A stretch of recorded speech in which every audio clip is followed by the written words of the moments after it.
everyone, this is Rita Yadav and you are on Gate Chemical Planet. I welcome back all of you on Gate Chemical Planet. Today we will talk on the most essential tips and tricks and one-year strategy on GATE exam 2022. Here I'll explain you one-year strategy for GATE examination. I planned a very good one-year strategy for you guys and I'll explain it step by step in a very simple manner. So before going to the strategies in more details, the first question which comes in our mind is why we need any strategy. So if you have any strategy, then your syllabus will be completed on time. You can prepare your notes, short notes and formula sheets on time. You can complete your previous year questions on time, and you should have ample time to select the proper test series, and you will get more revision and practice time if you have proper strategy. So these are some benefits to select the strategy. So second important thing is the most important parameters. If you are going for the GATE examination, then don't forget these parameters. You have to select some parameters and sometimes you have to avoid some parameters. If you are going to prepare for GATE examination, then you should have a proper diet plan. You should have to do some physical activities or meditation during your preparation. Avoid the negative thoughts and maintain continuity in your preparation. Avoid social media. You can use social media only to collect the proper resources or material, just like your textbook, reference books, short notes, etc. Personal issues and sacrifices. You have to sacrifice so many things during your preparation. The third important thing is the syllabus. Why you need syllabus? Syllabus is the very important thing if you are preparing for GATE examination. If you don't have syllabus, then download it from IIT Bombay website.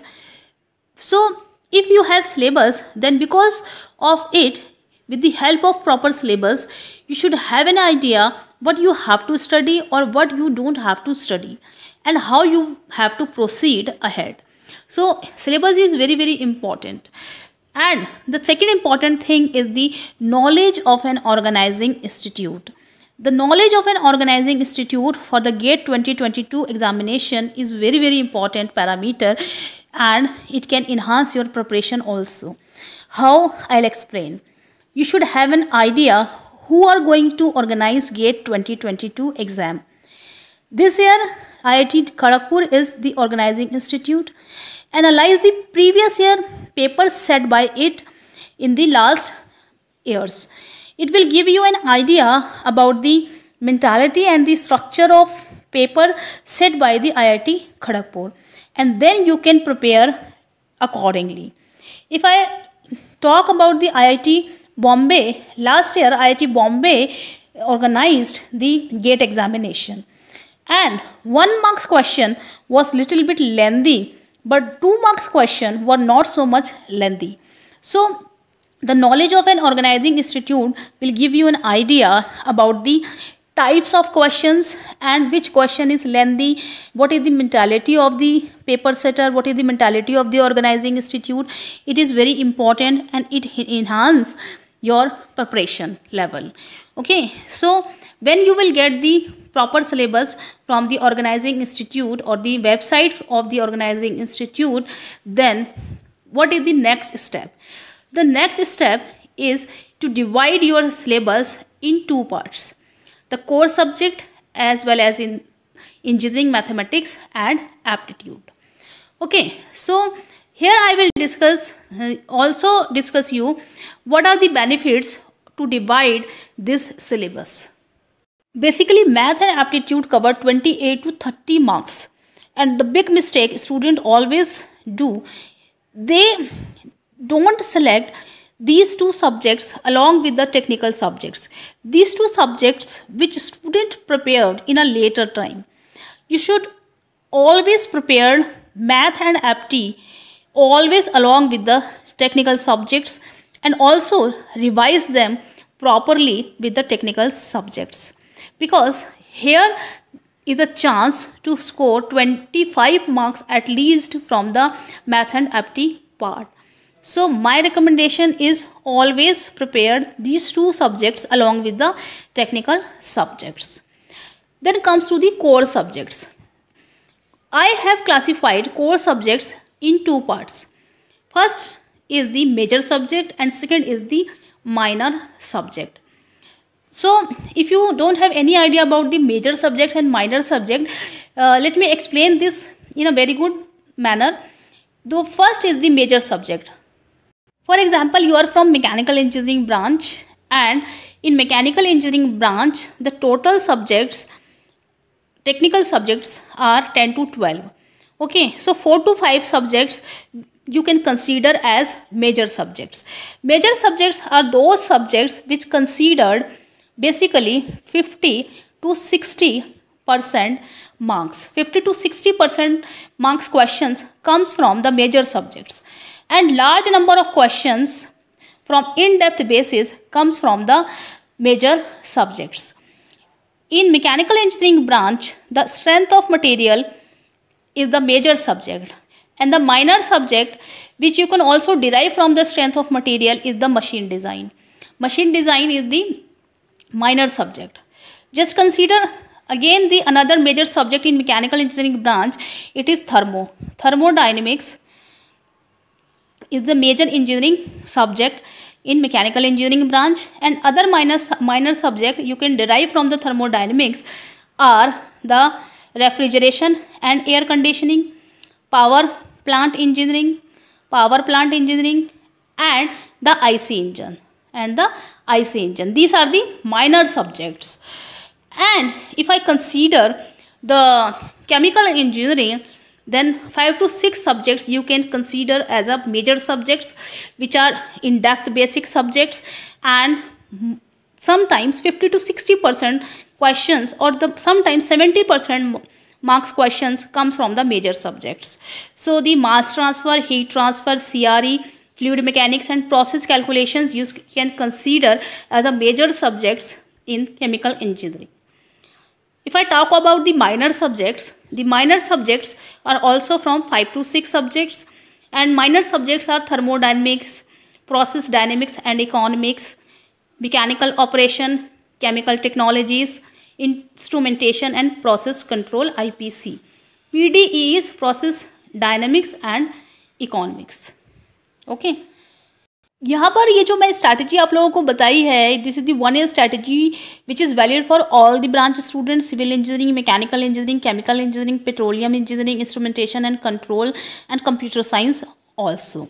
Okay, so you can divide your core subjects in major subjects and minor subject according to your knowledge. Mechanical और chemical का मैंने बता दिया है. Civil engineering और other branches के students मुझे comment box में कमेंट कर सकते हैं, मैं उनके सब्जेक्ट्स उन्हें डिवाइड करके दे दूंगी. मेजर सब्जेक्ट्स कौन से होते हैं, माइनर सब्जेक्ट्स उनके कौन कौन से रहेंगे अगर उन्हें डिफ़िकल्टी होती है तो. ठीक है, तो यहाँ पर मैंने आप लोगों को बताया कि जब भी आप सिलेबस लेते हैं तो उस सिलेबस को आप 2 पार्ट्स में डिवाइड जरूर करो, और जो इंजीनियरिंग मैथमेटिक्स और एप्टीट्यूड है उसको टेक्निकल सब्जेक्ट्स के साथ ही प्रिपेयर करिए, तभी आपको बेनिफिट मिलेगा. अदरवाइज लास्ट में आप अगर प्रिपेयर करते हैं, लास्ट के लिए अगर आप इन दोनों सब्जेक्ट्स को छोड़ के रखते हैं तो ये सबसे बड़ी बिग मिस्टेक आप कर रही होंगी. ठीक है, तो यहाँ पर मैं आप लोगों को एक और जो मोस्ट इम्पॉर्टेंट थिंग है वो बताना चाहूँगी कि मैंने यहाँ पर नाम लिया था ऑर्गेनाइजिंग इंस्टीट्यूट का.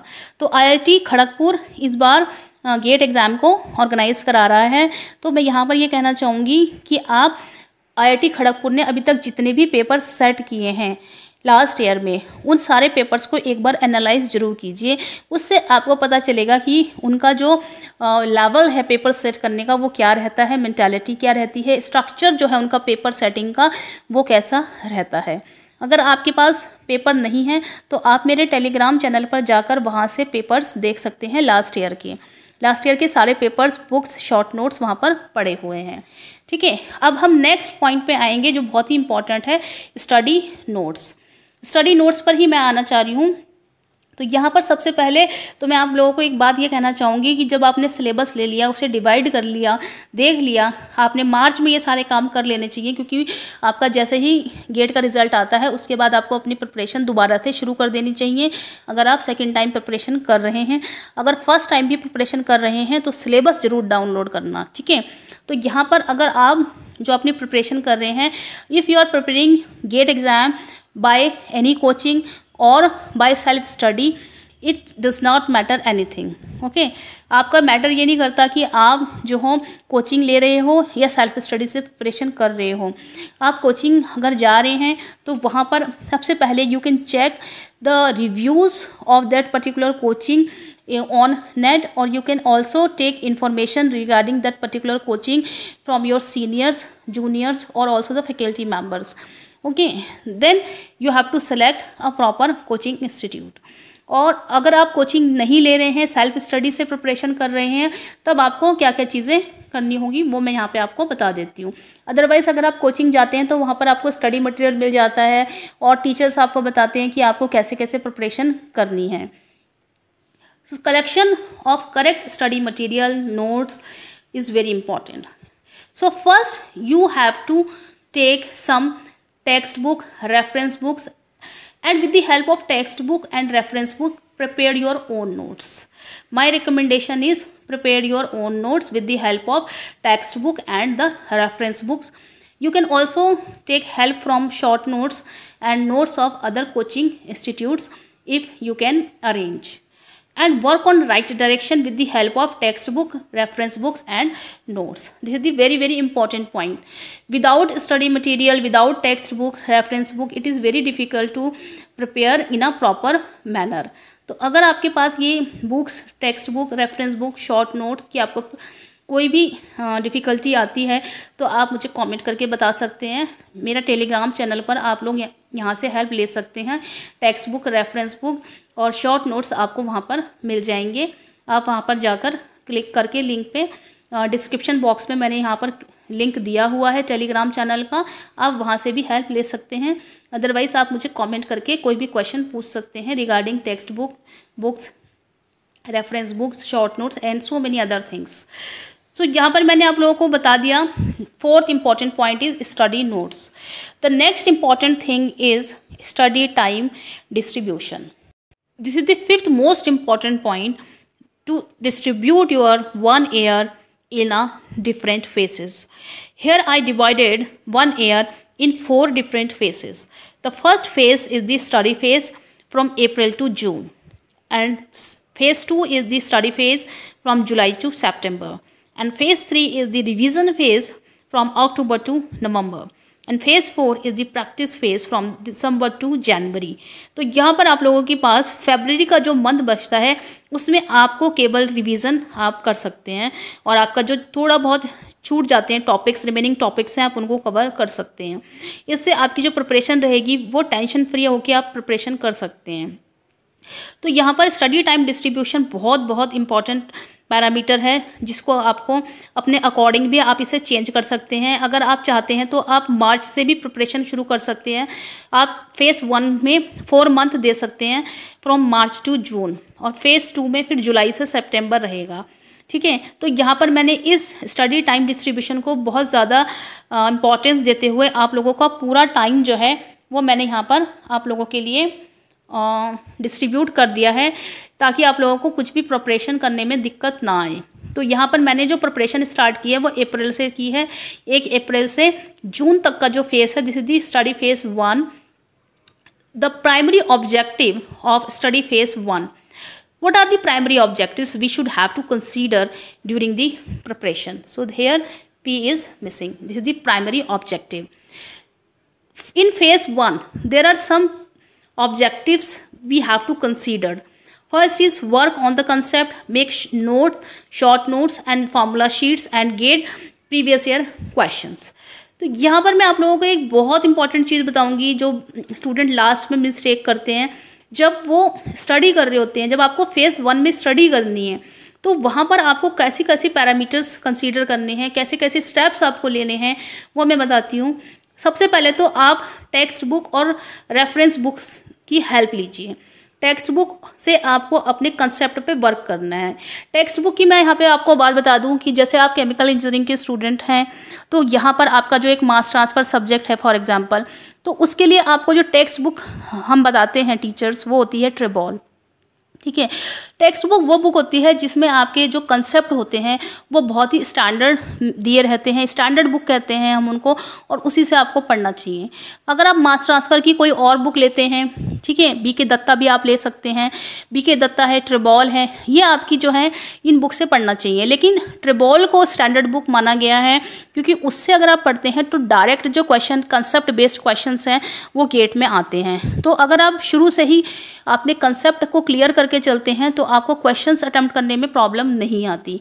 तो यहाँ पर जब भी आप फेज़ 1 में स्टडी करते हैं तो फेज़ 1 में स्टडी करने के लिए आपको स्टैंडर्ड बुक्स, जिसको मैं टेक्स्ट बुक कह रही हूँ, वो ही आपको लेनी चाहिए। Work on concept, then make notes, short notes and formula sheet simultaneously. जब आप कोई भी एक टॉपिक करते हैं कवर, फॉर एग्जांपल आपने मास ट्रांसफ़र लिया और उसमें आप डिफ्यूज़न पढ़ते हैं, तो डिफ्यूज़न से रिलेटेड अपना कंसेप्ट को क्लियर करें, उससे रिलेटेड आप अपने शॉर्ट नोट्स खुद बनाएं। पहले तो नोट्स बनाएं और साथ ही साथ उससे रिलेटेड शॉर्ट नोट्स बनाएं। शॉर्ट नोट्स वो नोट्स होंगे जिसमें आपके पास केवल पिक्चर होगा, फार्मूला होगा, और एक नोट्स होंगे आपके जो डेप्थ नोट्स होंगे जो कि आपके थ्योरी नोट्स रहेंगे, और एक शॉर्ट नोट्स रहेंगे, और फार्मूला शीट्स उससे रिलेटेड, डिफ्यूज़न से रिलेटेड आप जरूर बनाएं। तो यहाँ पर जो भी आप स्टडी करेंगे इन फेसेस में वो आप टॉपिक वाइज स्टडी कीजिए according to GATE syllabus. GATE syllabus को लेके, टॉपिक्स को लेके उनको कवर करिए, उनके कंसेप्ट क्लियर करिए, उनके ऊपर शॉर्ट नोट्स बनाइए, उनकी फार्मूला शीट्स बना लीजिए, और गेट के जो प्रीवियस ईयर क्वेश्चंस हैं वो भी आप इसी फेस में लगाइए। ठीक है, तो आप कहेंगे कि इतना सारा हम कैसे प्लान करें, तो यहाँ पर मैंने प्लान करके आपको बताया है। फॉर एग्जांपल आप अप्रैल में अपनी प्रिपरेशन स्टार्ट करते हैं, ठीक है, तो यहाँ पर आपको 2 subject you have to select, 2 subjects. First is hard subject and second is easy subject. तो यहाँ पर इजी सब्जेक्ट कौन सा हो सकता है जो आपको सबसे पहले, अगर आप केमिकल इंजीनियरिंग के स्टूडेंट हैं तो जो सबसे इजी सब्जेक्ट आपके लिए रहेगा, जिसके ऊपर सारा जो अदर सब्जेक्ट्स हैं वो डिपेंड करते हैं। अगर आपने ये सब्जेक्ट तैयार कर लिया तो आपके कंसेप्ट क्लियर हो जाएगा और उसके बाद आपको हीट ट्रांसफ़र और मास ट्रांसफ़र पढ़ने में भी ईजिली रहेगा। तो आप एक सब्जेक्ट ले लीजिए, ईजी सब्जेक्ट, 2 आवर्स उसको स्टडी कीजिए 1 डे में, प्रोसेस कैलकुलेशन, और दूसरा सब्जेक्ट आपका रहेगा मास ट्रांसफ़र। ठीक है, तो यहाँ पर आपके 4 आवर्स जो हैं आपको देने पड़ रहे हैं अपने टेक्निकल सब्जेक्ट को। मैथ और एप्टी को मैं बोल रही हूँ साथ में लेके चलेंगे तो 2 आवर्स आपको देने पड़ेंगे। और जब आप 2 आवर्स दे रहे हो तो आप ऐसा भी कर सकते हो कि 50% सिलेबस ही आप मैथ का आप अप्रैल में कंप्लीट करो। ठीक है, और जो नेक्स्ट आपका 50% रह जाएगा वो आप मई में कंप्लीट कर लो। इससे आप टेक्निकल सब्जेक्ट को ज़्यादा से ज़्यादा टाइम दे सकते हो और मैथ और एप्टी भी आपका नहीं छूटेगा। ठीक है, और 2 आवर्स आपके हो गए थ्योरी के, फॉर्मूला के, 2 आवर्स यहाँ पे हो गए रिवीजन के, 2 आवर्स आपके हो गए गेट के PYQs लगाने के। तो यहाँ पे आउटपुट जो आपका रहना चाहिए, the output should be as follow. Total आपको 10 आवर्स की स्टडी एक दिन में करनी है। 2 सब्जेक्ट्स आपने लिए हैं टेक्निकल, ठीक है, 50% आपका मैथ और एप्टी भी यहाँ पे कवर्ड हो जाएगा, और आपके यहाँ पे 1 महीने में 2 सब्जेक्ट आपके प्रिपेयर्ड हो जाएंगे। तो यहाँ पे अप्रैल में आपने क्या किया, अप्रैल में आपने एक तो अपने 2 टेक्निकल सब्जेक्ट्स जो कि आपके मेजर सब्जेक्ट से आपने वो प्रिपेयर कर लिए, 50% आपका मैथ और एप्टी कंप्लीट हो जाएगा। ठीक है, और आपने गेट के PYQs भी लगा लिए, शॉर्ट नोट्स भी आपने बनाए, फार्मूला शीट्स आपने बनाई उन दोनों सब्जेक्ट्स की। तो इतना काम आपने अप्रैल में किया। नेक्स्ट जब आप मई में आएंगे, then you have to select 2 subjects, 2 hours each you have to study. First easy subject is fluid mechanics and hard subject is heat transfer. जब आप फ्लूइड मैकेनिक्स और हीट ट्रांसफ़र पढ़ेंगे साइमल्टेनियसली तो आप उनको कोरिलेट करके भी पढ़ सकते हैं, ऐसा भी आप कर सकते हैं। ठीक है, और आप ऐसा भी कर सकते थे कि अप्रैल में आप मास ट्रांसफ़र ना लेके हीट ट्रांसफ़र ले लेते प्रोसेस कैलकुलेशन के साथ। ठीक है, तो यहाँ पे क्या हुआ कि आपने मई में 2 सब्जेक्ट जो थे आपने heat transfer and fluid mechanics ये आपने प्रिपेयर किए, और जो 50% आपका मैथ छूटा हुआ था वो भी आपने यहाँ पे कवर कर लिया। तो आउटपुट क्या रहेगा आपका आउटपुट होना चाहिए 4 आवर्स आपको सब्जेक्ट को देने होंगे, जिसमें आप साइमल्टेनियसली अपने शॉर्ट नोट्स भी बनाएंगे, फार्मूला शीट्स भी बनाएंगे, थ्योरी का कंसेप्ट आप क्लियर करेंगे with the help of text book. ठीक है। और रेफरेंस बुक्स की हेल्प लेके आप अपने शॉर्ट नोट्स और फॉर्मूला शीट्स बना लेंगे। 2 घंटे आपने मैथ और एप्टी लगा लिए तो यहाँ पे मैथ और एप्टी का जो सिलेबस है आप लोगों का वो कंप्लीट हो जाएगा 2 महीने में। अगर आप नहीं कर पाते हैं तो आप नेक्स्ट उसको जून में ले लीजिए। यहाँ पे 2 आवर्स का आपको रिवीजन भी रेगुलर करना है। और रिवीजन किन चीज़ों का करना है, थ्योरी का करना है प्लस फार्मूलेस का करना है और जो आपने शॉर्ट नोट्स बनाए हैं उनका करना है। ठीक है। 2 आवर्स आपने गेट के PYQ सॉल्विंग को देने हैं। तो टोटल जो मई में आप पढ़ रहे हो, एक मंथ में आप जो पढ़ रहे हो वो 10 आवर्स पर डे देने हैं आपको। स्टडी डेली करनी है, 10 आवर्स की स्टडी आपको डेली करनी है। तो कैसे कैसे अपने टाइम को डिवाइड करना है ये मैंने आप लोगों को बहुत ही अच्छे से एक्सप्लेन कर दिया है। देन जब आप जून में आएंगे तो जून में आप क्या करेंगे, आपके पास मैथ तो बचा नहीं, मैथ तो आपने आप कवर कर लिया 2 मंथ में। 2 मंथ में अगर आपका मैथ नहीं कवर हो पाता तब आप उसको जून में ले जा सकते हैं। तो यहाँ पे हमने फिर से जून में क्या किया, जून में हमने देखा 2 सब्जेक्ट्स हमने सेलेक्ट किए। एक हमने इजी सब्जेक्ट सेलेक्ट किया, एक हमने हार्ड सब्जेक्ट किया। इजी था मैकेनिकल ऑपरेशन, हार्ड था CRE को ले लिया, केमिकल रिएक्शन इंजीनियरिंग जो है वो उसका सिलेबस लेंथी होता है तो आपने उसके साथ मैकेनिकल ऑपरेशन ले सकते हैं। ठीक है। उसके बाद 2 आवर्स आपने इनको भी वैसे ही पढ़ा, इनके भी शॉर्ट नोट्स बनाए, फार्मूला शीट्स बनाई। ठीक है। इनके थ्योरी के कंसेप्ट क्लियर किए टेक्स्ट बुक से। तो आपका आउटपुट क्या रहा, 4 आवर्स तो आपने सब्जेक्ट को दिए। ठीक है। 2 आवर्स मैथ और एप्टी के PYQs को दे दो। अगर आपका सिलेबस कंप्लीट हो जाता है तो आप क्या कर सकते हो कि मैथ और एप्टी के PYQs यहाँ पर लगा सकते हो, क्योंकि 2 मंथ में अगर आपका सिलेबस कंप्लीट हो गया है तो आप यहाँ पे PYQs लगा लो। हमने अप्रैल और मई में आपको PYQs के लिए नहीं कहा था, PYQs आपने टेक्निकल सब्जेक्ट्स के लगाए। ठीक है। तो यहाँ पर आपका जून जो कंप्लीट हो रहा है, जून में आपके एक तो 2 आपके टेक्निकल सब्जेक्ट्स प्रिपेयर हो जाएंगे और आपका जो PYQs है वो कंप्लीट हो जाएगा और आपका जो रिवीजन है कोर सब्जेक्ट्स का आप वो भी करोगे। तो रिवीजन भी आपने किया यहाँ पे। ठीक है। तो यहाँ पे मैं आपको बार बार जो रिवीजन के लिए बता रही हूँ, ये जो रिवीजन आपका चलेगा ये सब्जेक्ट्स के साथ ही चलेगा। फॉर एग्जांपल आपने जब अप्रैल में अपनी स्टडी स्टार्ट की थी, प्रिपरेशन स्टार्ट किया, तो आपके पास क्या था, आपके पास रिवीजन के लिए नहीं था। तो आप वहाँ पे क्या कर रहे थे, जो भी रिवाइज कर रहे थे वो आप साइमल्टेनियस जो भी सब्जेक्ट पढ़ रहे थे उसके साथ कर रहे थे। अब आप जब मई में आ गए तो जो अप्रैल में आपने प्रोसेस कैलकुलेशन और मास ट्रांसफ़र पढ़े थे उनको आपको मई में रिवाइज करना है। ठीक है। मई में आपको उनको रिवीजन टाइम देना पड़ेगा। उसके बाद अगर आपने मई में नहीं दिया तो आपके पास जून में काफ़ी टाइम है, क्योंकि आप जून में मैथ का केवल PYQs लगा रहे हैं। तो PYQs लगा रहे हैं तो उसके साथ साथ आप जो आपके 4 सब्जेक्ट्स कंप्लीट हो चुके हैं आप उनका रिवीजन कर सकते हैं। तो ये था पूरी स्ट्रैटेजी जो है, ये फेज़ 1 के लिए स्ट्रैटेजी है। फेज़ 1 में अगर हम देखें तो within 3 hours you have completed 6 major subjects. 6 major subjects आपके कंप्लीट हो रहे हैं।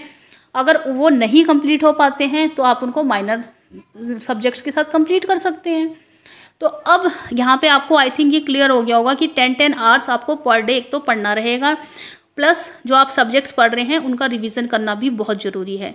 अगर आप रिवीजन नहीं करते हैं साइमल्टेनियसली तो आप जो भी आपके कंसेप्ट क्लियर हो रहे हैं आप वो भूल जाएंगे।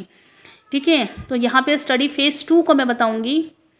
स्टडी फेज़ 2 जो है हमारा वो जुलाई, अगस्त और सितंबर। ठीक है। 3 महीने का रहेगा। ठीक है। और प्राइमरी ऑब्जेक्टिव्स हमारे क्या रहेंगे, work on major subjects if remaining. अगर आपके मेजर सब्जेक्ट्स बच जाते हैं, आप उन्हें कवर नहीं कर पाते या उनके PYQs बच जाते हैं, कुछ कंसेप्ट ऐसे हैं जो आपको हार्ड लग रहे थे वो आपने छोड़ दिए हैं, तो आप यहाँ पर कवर कर सकते हैं। Then complete minor subject. Minor subject का जो कंप्लीशन रहेगा वो आपका प्राइमरी ऑब्जेक्टिव रहेगा। और complete the PYQs of major plus minor subjects. जो भी आपके PYQs बचे हुए हैं, मेजर के तो आप बचे हुए हैं और माइनर के आपको करने ही करने हैं। तो first of all what we are going to do in July. जुलाई में आप 2 सब्जेक्ट्स लो। ठीक है। एक इजी रहेगा और एक हार्ड ले लो। ठीक है। तो 2 आवर्स उनको 2 सब्जेक्ट्स को पढ़ना है तो 4 आवर्स आपको टेक्निकल सब्जेक्ट्स को देने ही देने हैं। तो यहाँ पर जो थर्मो है और IPC है आप उसको सेलेक्ट कर सकते हैं। जो भी मैकेनिकल इंजीनियरिंग के स्टूडेंट, सिविल इंजीनियरिंग के, अदर इंजीनियरिंग, कंप्यूटर साइंस के स्टूडेंट इस वीडियो को देख रहे हैं वो लोग अपने मेजर और माइनर सब्जेक्ट्स को अकॉर्डिंगली प्लान कर सकते हैं। यहाँ पर मैंने केमिकल के रिस्पेक्ट में बताया है because I am the faculty from chemical engineering. तो मैं केमिकल के सब्जेक्ट्स मेजर और माइनर जानती हूँ। कंप्यूटर साइंस के मेरे को नहीं पता है, इसलिए आप मेरे से पूछ सकते हैं। सिविल और मैकेनिकल के मैं बता सकती हूँ तो मुझे कमेंट कर सकते हैं। ठीक है। तो यहाँ पर मैंने IPC को लिया है, इंस्ट्रूमेंटेशन एंड प्रोसेस कंट्रोल और थर्मोडाइनमिक्स। तो यहाँ पर 2 मेजर सब्जेक्ट्स जो हैं आपके, ठीक है, 2 आवर्स ईच सब्जेक्ट को आपको देना है। अगर आपका कोई मेजर सब्जेक्ट बचा हुआ है, जो 2 मेजर सब्जेक्ट्स आपने लिए थे उनको भी आप यहाँ पे कवर कर सकते हैं। अगर आपका बच गया है, इफ़ रिमेनिंग लिखा है मैंने, 2 आवर्स आप दे सकते हैं। तो आउटपुट की अगर हम बात करें, पर डे का जो आउटपुट आपको देखना है, 4 आवर्स माइनर सब्जेक्ट को देने ही देने हैं, 2 आवर्स आप मेजर सब्जेक्ट्स को दे सकते हो अगर आपका बचा है, तो 6 हो गए। 2 आवर्स आपको गेट के PYQs माइनर सब्जेक्ट के देने हैं, क्योंकि माइनर का भी आपने नहीं किया होगा। 2 आवर्स आपको रिवीजन के देने हैं। आप ऐसा कर सकते हो कि 1 आवर का रिवीजन आप माइनर सब्जेक्ट का कर लो, तो यहाँ पर भी आपके टोटल 10 आवर्स जाएंगी। और आप ऐसा भी कर सकते हो कि अगर आपको मैथ का रिवीजन करना है तो आप एक एक्स्ट्रा आवर्स आप ले सकते हैं, 11 आवर्स आपके जा सकते हैं, ठीक है, अगर आपका कुछ रिमेनिंग है then. Otherwise there is no need to give more than 10 hours per day. अब हम अगस्त में आएंगे। अगस्त में भी हमने यही किया हुआ है, हमने 2 सब्जेक्ट सेलेक्ट किए, उनको 2 आवर्स दिया। मैंने यहाँ पे केमिकल टेक्नोलॉजी और PDE को सेलेक्ट कर लिया। तो PDE जो है प्रोसेस डायनेमिक्स एंड इकोनॉमिक्स, इसको हमने सेलेक्ट कर लिया। और CT है केमिकल टेक्नोलॉजी है आपका, सॉरी यहाँ पर PDE जो है प्रोसेस डिज़ाइन एंड इकोनॉमिक्स होगा। I am very sorry, okay, little bit confuse with dynamics, okay. तो 2 आवर्स आपको यहाँ पे देने पड़ेंगे, major plus minor subjects 2 hours if remaining. अगर आपका कोई मेजर सब्जेक्ट बच गया है जो आप मई में या जून में नहीं कवर कर पाते हैं, तो उसको आप यहाँ पर ले सकते हैं, ठीक है। आउटपुट कैसा रहेगा आपका, 4 आवर्स तो आपको माइनर सब्जेक्ट को देने ही हैं। 2 आवर्स आप प्लान कर सकते हो अगर आपका कोई रिमेनिंग है या मेजर या कोई माइनर सब्जेक्ट जो कि आपने जुलाई में कंप्लीट नहीं किया था माइनर सब्जेक्ट, और वो यहाँ पर रह जाता है, तो आप उसको 1 घंटे में कवर कर सकते हैं।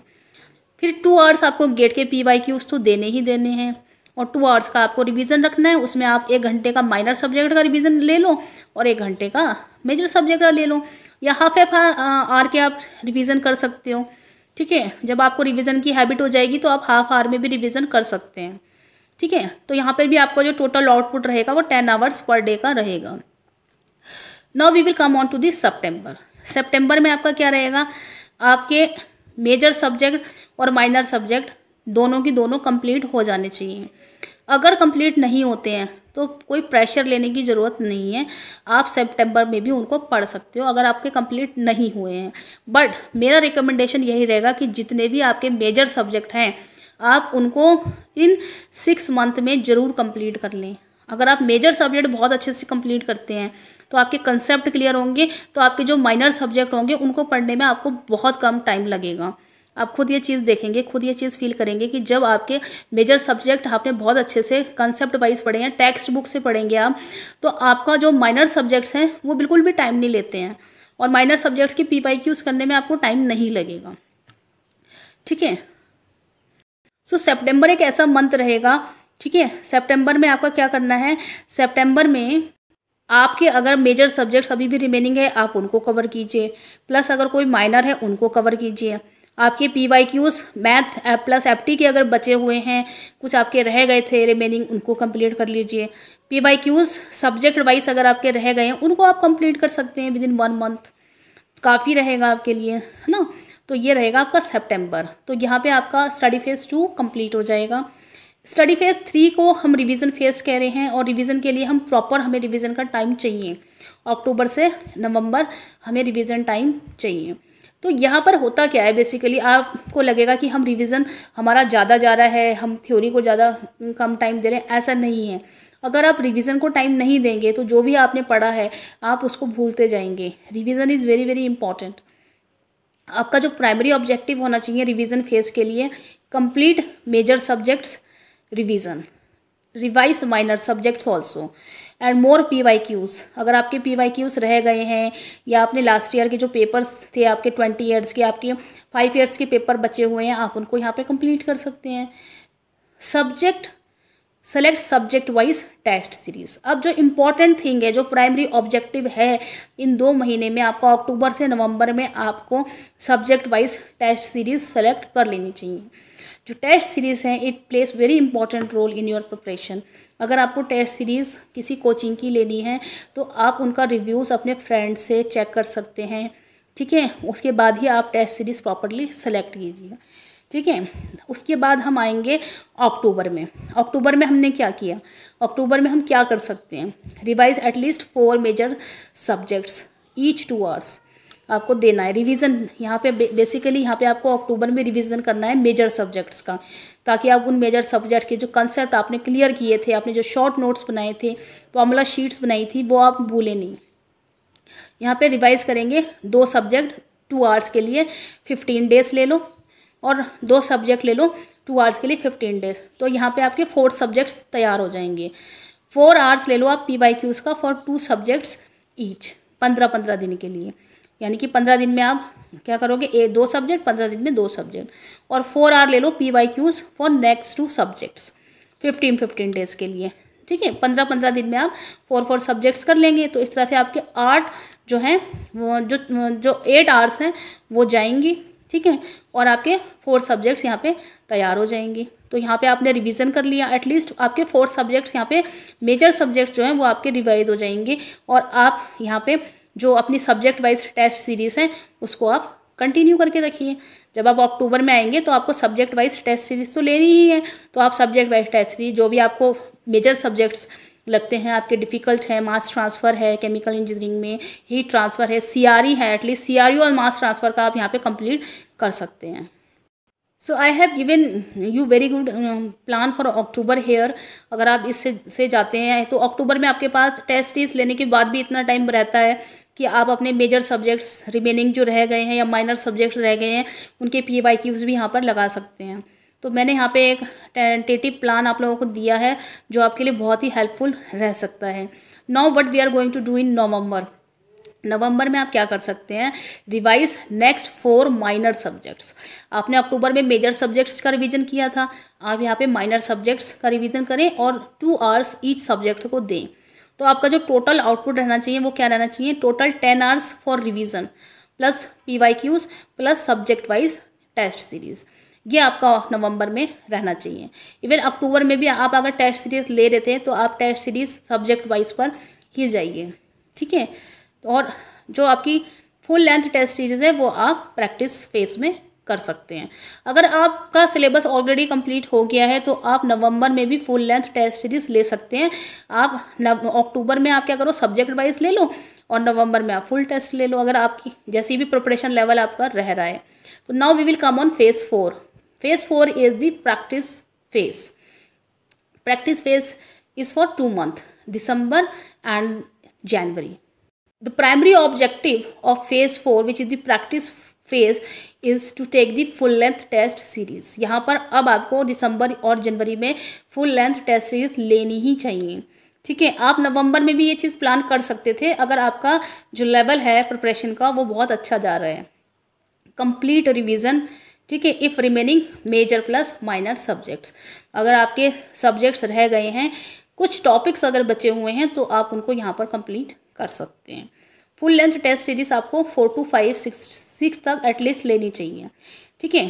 तो यहाँ पर दिसंबर में हम कैसे प्लान करेंगे, what we are going to do in दिसंबर, रिवाइज रिमेनिंग 4 सब्जेक्ट्स, क्योंकि आपने 4 और 4 8 सब्जेक्ट तो आपने रिवाइज कर लिए थे। नियर अबाउट आपके 10 to 12 सब्जेक्ट्स रहते हैं। 10 सब्जेक्ट्स हैं केमिकल इंजीनियरिंग में, लेकिन मैकेनिकल में 12 और सिविल में भी शायद 12 सब्जेक्ट्स हैं, ठीक है। तो जिनके ब्रांच के सब्जेक्ट्स 12 हैं वो अकॉर्डिंगली यहाँ से देखकर प्लान कर सकते हैं। केमिकल का तो पूरा प्लानिंग मैंने बता ही दिया है, मैकेनिकल और सिविल वाले मेरे से हेल्प ले सकते हैं, ठीक है। Revise remaining 4 subjects, work on more PYQs लगा सकते हैं। और मैथ और एप्टी जो आप लोगों ने बीच में माइनर फेज की प्रिपरेशन के टाइम पे अगर रिवाइज नहीं किया था तो वहाँ यहाँ पर आप मैथ और एप्टी रिवाइज कर सकते हैं और उसकी PYQs लगा लीजिए। क्योंकि होता क्या है कि मैथ एक ऐसा सब्जेक्ट है, एप्टी है, मैथ है, वो आपको बार बार रिवाइज करने ही पड़ते हैं, क्योंकि वो जितना ज़्यादा आप रिवाइज करेंगे उतना ज़्यादा आप मार्क्स जो है वो स्कोर कर सकते हैं। 28 to 30 मार्क्स का मैथ और एप्टी रहता है, और ब्रांच में वेरी कर सकता है, किसी में 25 मार्क्स का भी आता है, 28 मार्क्स का भी आता है। तो to get more marks, to score more marks in math and apti, you have to give more times to these 2 subjects. तो ये आप लोगों का रहेगा दिसंबर का plan. Now what we are going to do in January. In January we have to take full length test series, subject wise notes, formula sheets, notes का revision आप कर लीजिए।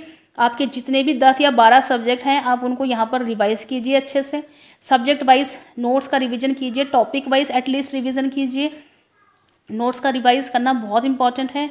Work hard on remaining PYQs, ऐसे PYQs जो आपके रह गए थे, जो आपको टफ लग रहे थे, या आपके पास अभी कभी कभी ऐसा होता है कि कुछ PYQs आपने छोड़ दिए होते हैं, वो आपको बच जाते हैं, आप उनको कहते हैं कि लास्ट में करेंगे, ठीक है। तो ऐसे PYQs आप यहाँ पे कंसीडर कर सकते हैं। और revise math plus apti plus PYQs, अगर आपका मैथ प्लस एप्टी जो है उसके जो फॉर्मूला है वो बहुत इंपॉर्टेंट है यहाँ पर रिवाइज करना, क्योंकि मैथ एक ऐसा सब्जेक्ट है जिसमें हमें जो फॉर्मूलेस होते हैं वो बहुत ज़्यादा रिवाइज करने पड़ते हैं। और जितने भी केमिकल इंजीनियरिंग के सब्जेक्ट्स हैं जैसे CRE है, मास ट्रांसफ़र है, इनमें फॉर्मूले बहुत ज़्यादा होते हैं। CRE में बहुत ज़्यादा फॉर्मूले हैं, तो यहाँ पर आप उनको बार बार रिवाइज कीजिए। तो यहाँ पर जो स्ट्रैटेजी है बेसिकली ये 50-50% की स्ट्रैटेजी है। अगर आप इसे देखें, theory plus concept plus revision और प्लस आपका practice on test series and subject wise test series, ये बहुत ही इंपॉर्टेंट है। टेस्ट सीरीज़ लेने का फ़ायदा ये होता है कि आप जो है आपको कैल्सी यूज़ करना जो है वो तो अलाउड होता नहीं है, तो आपकी जो प्रैक्टिस है वो हो जाती है टेस्ट सीरीज़ लेने से, इसीलिए आपको टेस्ट सीरीज़ ज़रूर लेनी चाहिए। और यहाँ पर मैं एक और बात कहूँगी, write your mistakes in notebook और diary and work on your mistakes. जितनी भी आप मिस्टेक्स कर रहे हैं टेस्ट सीरीज़ के टाइम पे, और आपके जो सब्जेक्ट वाइज टेस्ट सीरीज़ आप लेते हैं उसमें जो भी आपकी मिस्टेक्स होती हैं उनको आप इस डायरी में लिखिए और उन पर वर्क कीजिए। And revise your all subject as much as possible. Revision is the key point in the success of any exam, any competitive exam, basically for the GATE exam here. So यहाँ पर मैंने सारे month को आप लोगों के लिए divide करके दिया है। इतनी बड़ी स्ट्रैटेजी मैंने आप लोगों को दी है, मुझे नहीं लगता कि इससे ज़्यादा आपको ज़रूरत है।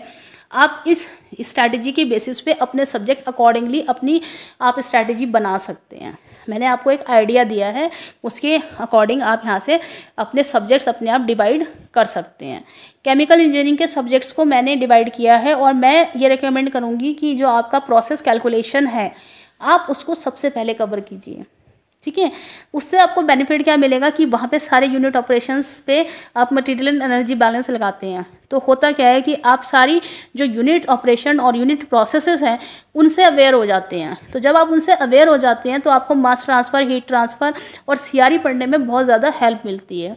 इसीलिए प्रोसेस कैलकुलेशन एक ऐसा सब्जेक्ट है जिसको आपको सबसे पहले पढ़ना चाहिए। हालांकि जो गेट में उसका स्कोर है मार्क्स का वो कम रहता है, 4 to 5 या 6 मार्क्स रहता है, 4 मार्क्स ही रहता है, तो ऐसा नहीं है, लेकिन वो आपके लिए जो है बेनिफिशियल बहुत है। उसके कंसेप्ट जो है वो दूसरे मेजर सब्जेक्ट पर अप्लाई होते हैं। Okay, so here I wind up this video. If you like this video then subscribe to GATE Chemical Planet and like and share my video.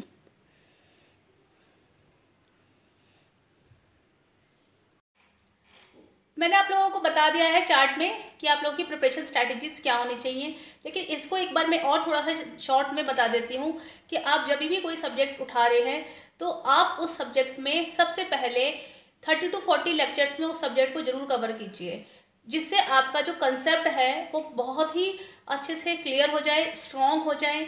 उसके बाद आप एग्जाम्पल्स पे और PYQs पर आइए, तब आपको लगेगा कि आपके जो कंसेप्ट क्लियर हुए हैं उनको आप अप्लाई कर पा रहे हैं PYQs लगाने के लिए।